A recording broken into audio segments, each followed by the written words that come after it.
তোমরা দীঘা পুরী পুরো ভুলে যাবে যারা একটু অফবিট ডেস্টিনেশন আর ফাঁকা জায়গা পছন্দ করো। ও ব্রো, বাগদা beach, I am coming bro. অসম্ভব সুন্দর জায়গা ভাই। এবার কিন্তু বনফায়ার লাগানোর পালা তো, আর এখানে বনফায়ারটা পুরো রেডি এখনো। কি জ্বলছে ভাই, ভাই স্বস্তি একদম। না না, এদিকে আসো, এনজয় করো, আর এদিকে ভালো বেটার সার্ভিস পাবে। Good morning guys. তো আজকে সানডে, আর সানডে মানে কিন্তু একদমই ঘরে থাকা চলবে না, তো তাই আমি সকাল সকাল বেরিয়ে পড়েছি একটা নতুন গন্তব্যের উদ্দেশ্যে, একটা নতুন জায়গা এক্সপ্লোর করার উদ্দেশ্যে। তো আমাদের আর দেখাচ্ছি তোমরা আমাদের মধ্যে কে কে আছে আজকে। আমরা আপাতত হাই গাইস 6 জন যাচ্ছি, 6 জন মিলে আমরা আজকে উড়িষ্যা যাচ্ছি। তো উড়িষ্যার একটা মানে খুবই ফেমাস লোকেশন এবং অফবিট লোকেশন, সে যাচ্ছে বাগদা বিচ। তো বাগদা বিচে গিয়ে আমরা বাগদা বিচ আজকে এক্সপ্লোর করব এবং আজকে নাইটে স্টে করবো। ওখানে কেমন কি মজা হবে তোমরা থাকো, দেখতে থাকো, তো সবই এনজয় দেওয়া হবে। পুরো ডিটেইলস তোমরা সেখানে যে দেখো যে কোথায় কোথায় আমরা ঘুরছি, কি ব্যাপার, তোমরা পুরো ভিডিওটা দেখতে থাকো চ্যানেলে। যেহেতু এখন সময়টা শীতের সকাল, তাই ঝটপট চা খেয়ে আমরা বেরিয়ে পড়লাম আমাদের গন্তব্যের উদ্দেশ্যে। অলমোস্ট 2 ঘন্টা রাইড করার পরে আমরা ফাইনালি পৌঁছলাম বাগদা বিচে। So here we go guys. তো ফাইনালি আমরা বাগদা বিচ এসে গেছি, কিন্তু আমরা এখনও হোমস্টেতে কোনো ঢুকিনি। আমরা সোজা চলে এসেছি বিচে, এবং বিচে এসে যা ভিউটা দেখলাম, ও মানে পুরো একদম মনটা খুশি খুশি হয়ে গেল। মানে তোমরা দীঘা পুরী পুরো ভুলে যাবে যারা একটু অফবিট ডেস্টিনেশন আর ফাঁকা জায়গা পছন্দ করো, প্রকৃতিপ্রেমী যদি তুমি হও। ঠিক আছে, তোমাদেরকে আমি প্লেসটা দেখাচ্ছি, তবে পিছনে তো ব্যাকগ্রাউন্ড দেখো, শুধু ঝাউ গাছ আর ঝাউ গাছ, আর এই ঝাউ বাউন পড়েলেই একদম মানে আমাদের বাগদা বিচের সেই সমুদ্রের যে ভিউটা ভাই, মানে ভাই তো একদম এসে ডাইরেক্ট বাড়িতে গাড়ি ফাড়ি নামিয়ে দিয়েছে। সে এখন বাজে 11:30, রৌদ্র কিন্তু প্রায় মানে মাথার উপর অনেকটাই। দাঁড়িয়ে আছে এই যে সব আমাদের ব্যাচ। ভাই ভাই একটু হাই করে দে। কেমন লাগছে ভাই বিচে এসে? অসাম, মানে এত সুন্দর বিচ তো আমি আগে দেখিনি। ভাই ফিলিং কেমন হচ্ছে বল? অসাম। ও তোমরা ভাই জায়গাটা দেখো, what a nice place bro. হাঁপিয়ে গেছি লিটারালি, মানে বার্লিতে একদম পা বসে আছে, বুট পরে আছি। অলমোস্ট আমরা 200 কিলোমিটার গাড়িতে বাইক রান করে এসেছি। তবে মিডলে শুধু একটা জায়গায় দাঁড়িয়েছিলাম, না সরি 2টো জায়গায় দাঁড়িয়েছিলাম। প্রথমত চা খেতে খড়গপুর পেরিয়েছে, তারপরে নেক্সট একটা জায়গাতে বাইকে একটু প্রবলেম দেখা দিয়েছিল, তো মানে সেই প্রবলেমটা সলভ করে তারপরে আমরা ফাইনালি বাগদা বিচেই পৌঁছলাম। একটা না 2 ঘন্টা রাইড করার পরে আমাদের ব্যাকবোন লিটারালি যন্ত্রণা করছিল, কিন্তু যখন আমরা বাগদা বিচ পৌঁছে এইরকম সুন্দর ভিউ দেখলাম, তখন আমাদের লিটারালি যন্ত্রণা এবং শরীরে যত ক্লান্তি ছিল সব যেন এক নিমেষে দূর হয়ে গেল, এবং মনে একটা আলাদাই অনুভূতি আর আনন্দ আমরা ফিল করতে পারছিলাম। লেট যেহেতু অনেক হয়ে গেছে, তো আমাদেরকে এখন রুমে চেক আউট করতে হবে। একটা হোটেল দেখেছি, তো সেখানে আমরা যাই, প্রথমে রুমে চেক আউট করি, দেন ওখান থেকে খাওয়া দাওয়া কিছুটা সেরে তারপরে আমরা এই বিচে আসবো স্নান করতে। সো প্রায় আধ ঘন্টা কথাবার্তা হওয়ার পর আমরা রুমে চেক আউট করে গেছি, আর আমাদের রুম প্রাইস পড়েছে এখানে 1600 টাকা পার হেড। ঠিক আছে, তো আমি তোমাদেরকে রুমটা একবার দেখিয়ে দিচ্ছি।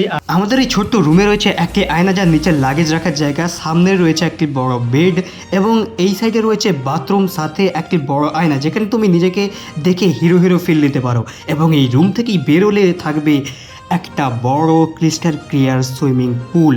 এই সুইমিং পুলে তুমি চিল করতে পারবে তোমার বন্ধুদের সাথে, এবং সাথে করতে পারবে pool party with JBL music system. আর ভাই ভিউটা দেখো সুইমিং পুলের ভাই। আর এইখানে রয়েছে একটা ফিশিং পয়েন্ট, মানে এখানে তুমি ফিশিং করতে পারবে, মাছ ধরতে পারবে। এই ফিশিং পয়েন্টের পাশেই রয়েছে আমাদের ক্যান্টিন, যেখানে আমরা খাওয়া দাওয়া করবো। আমাদের 1600 টাকা পার হেড নিয়েছে, এবং এই 1600 টাকায় আমাদের 4 বেলা থাকা খাওয়া ইনক্লুডেড রয়েছে ইন 1 ডে, এবং এর পাশেই রয়েছে এই সুইমিং পুল। সুইমিং পুলের এনজয় বাড়ানোর জন্য এখানে রয়েছে JBL এর একটি লাউড মিউজিক সিস্টেম, এবং এই রিসোর্টটার নাম হচ্ছে icon of the sea beach, এবং বাগদা বিচের একমাত্র রিসোর্ট যেখানে সুইমিং পুল আছে। গরমকালে ব্যাচেলারদের জন্য একদম পারফেক্ট রিসোর্ট এটা। আমি তোমাদেরকে একটা দিক দেখালাম এই রিসোর্টের, এবং রাত্রিবেলা দেখাবো এর আরেকটা দিক তোমাদেরকে, এবং তারপর তোমরাই ডিসাইড করো যে ব্যাচেলারদের জন্য কেন এটা পারফেক্ট। এই রিসোর্টের ওয়েলকাম ড্রিঙ্ক হিসেবে আমাদেরকে দেওয়া হচ্ছিল ঠান্ডা ঠান্ডা ডাব।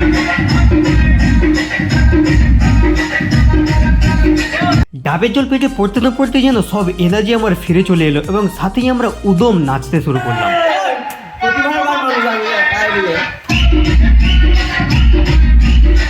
যেহেতু সকাল থেকে সেরকম কিছু খাওয়া হয়নি, তাই আমরা সোজা চলে এলাম লাঞ্চ করতে, এবং লাঞ্চে ছিল স্যালাড, একটা ভাজা মাছ, সাথে মাছের কালিয়া, ভাত, ডাল, চাটনি, আলু ভাজা, এবং একটা সবজি।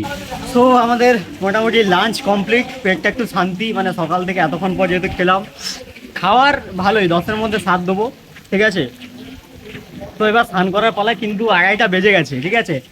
আর ভাবছিলাম সি বিচে যাবো এতবেলা, কিন্তু সি বিচে আর স্নান করতে যাবো না এবার, মানে এখানে সুইমিং পুলে যা করার এবার সুইমিং পুলেই করতে হবে। এই সুইমিং পুলে এবার নামবো, ঠিক আছে। ক্যামেরাম্যান দেখো পিন্টু ব্লগ ক্যামেরা সব main, A to Z collection পাবে পিন্টু।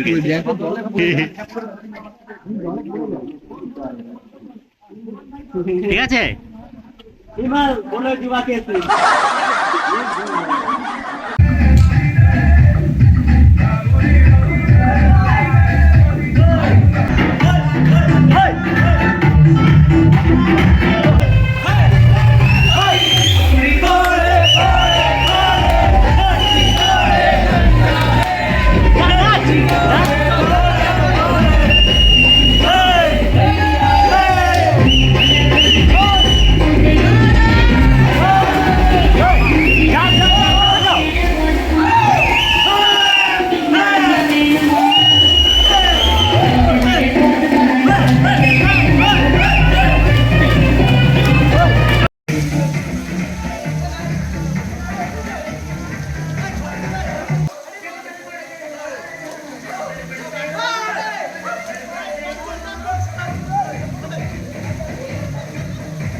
সো গাইজ ফাইনালি আমরা সুইমিং পুলে পুল পার্টি করে এখন বাজে 4টে, ফাইনালি পুল পার্টি আমাদের কমপ্লিট। পুল পার্টি কমপ্লিট করে এখন আমরা যাচ্ছি ঝাউবনের দিকে, মানে সি বিচের দিকে।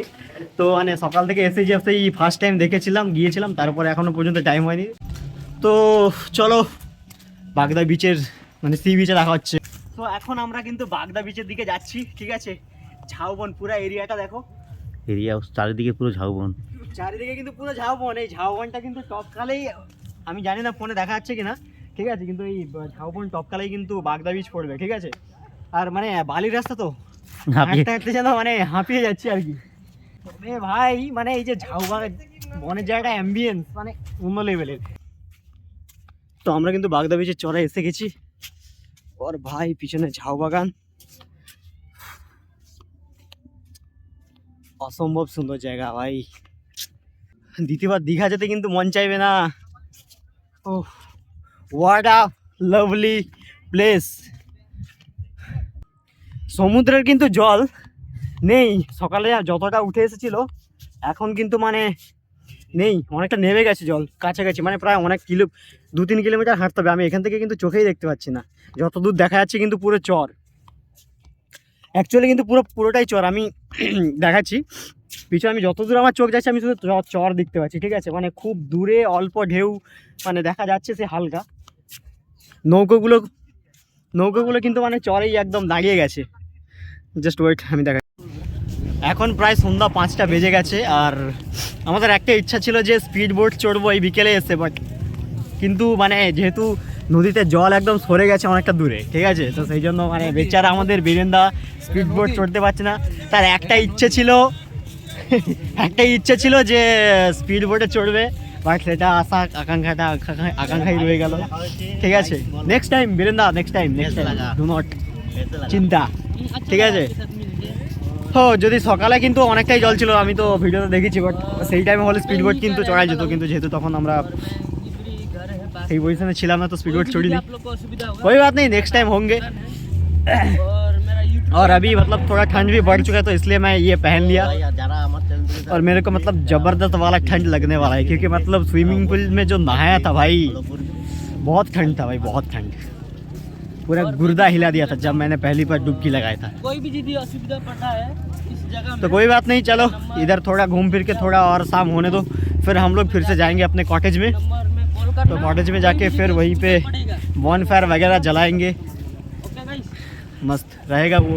उधर मतलब वो अपना सीन है। बीच থেকে সোজা ফিরে এলাম আমাদের রিসর্টে এবং এরপর আমরা এক দাদার বার্থডে সেলিব্রেট করলাম, বনফায়ার জ্বালালাম এবং সাথে গভীর আড্ডা দিলাম আমরা সবাই বন্ধুরা মিলে এবং আরও নাচানাচি করলাম এবং সেই সবই থাকলো নেক্সট পার্টের জন্য, কারণ ভিডিওটা অলরেডি অনেক লম্বা হয়ে গেছে। তো দেখা হচ্ছে নেক্সট পার্টে। এই ভিডিওটা ভালো লাগলে একটা লাইক আর সাবস্ক্রাইব করে আমাকে সাপোর্ট করে দিও। তো দেখা হচ্ছে নেক্সট পার্টে। Bye bye.